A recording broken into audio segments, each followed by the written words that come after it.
Aika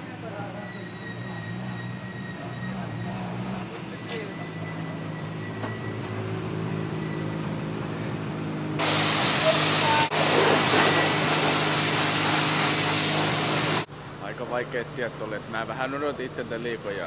Tuli ajettua joka paikka vähän liian lujaa. Ei siinä, koska jarruttaa aikaisemmin, jos päässyt nopeammin pois hippästä paikoista. Se tulee aika paljon virheitä tehtyä koko ajan. Meillä meni nyt sitten se 3. rikoskoe meni siirtymässä meillä, niin sitä ei ajettu läpi. Se ei tarvinnut kilpaa ajaa ollenkaan.